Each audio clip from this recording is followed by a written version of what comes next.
अगर इससे सॉल्व करने में रह गए तो आप एक्चुअल आइडिया मिस कर गए, क्योंकि इस फंक्शन में सिर्फ ग्राफ नहीं, एक हिडन एनालिसिस भी है। ये लीनियर बाय लीनियर फंक्शन और कुछ नहीं, एक रेक्टेंगुलर हाइपरबोला है। इसके डिनोमिनेटर का फैक्टर x इक्वल्स टू -2 पे 0 देगा। एंड अगर इसी के अंदर हम x के ऊपर इनफाइनाइट की लिमिट डाल दें तो इसका आउटपुट 1 की तरफ अप्रोच करेगा। यानी कि इसके दो एसिम्पटोट्स है, x equals to -2 and y equals to 1 पे। अगर कार्टेशियन कोऑर्डिनेट प्लेन पे इन एसिम्पटोट्स को मैप किया जाए like y equals to 1 and x equals to -2, उसके बाद में ये फंक्शन 0 पे या किसी भी दूसरे पॉइंट पे कहां से जा रहा है उससे ये पता लगाया जा सकता है कि फंक्शन इन दो पार्ट में आएगा या इन दो पार्ट में आएगा।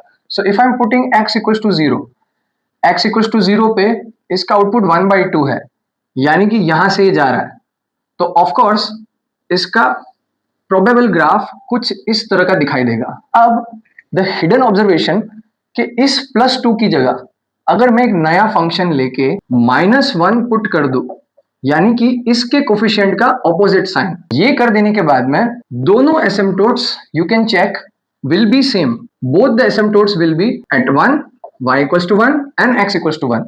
एंड 0 रखने पे ये -1 से जा रहा है। x इक्वल्स टू 0 पे -1 यानी कि कुछ इस टाइप का एंड कुछ इस टाइप का। इस कर्व की स्पेशलिटी ये है कि ये y इक्वल्स टू x के अबाउट सिमेट्रिक है। और जब भी function y equals to x के अबाउट सिमेट्रिक होता है एंड अगर ये फंक्शन 1, 1 on 2 होता है तो इसका इनवर्स ये खुद ही बन के आ रहा है।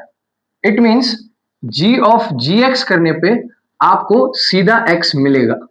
इन शॉर्ट, अगर fx equals to ax plus b upon cx plus d और a प्लस d की वैल्यू अगर 0 है तो f ऑफ fx हमेशा x निकल के आएगा। क्या आप इसी कंसेप्ट को यूज करके एक जेईई मेन क्वेश्चन को सॉल्व कर सकते हैं? अगर आसानी से सॉल्व कर सकते हैं, डू कमेंट द आंसर।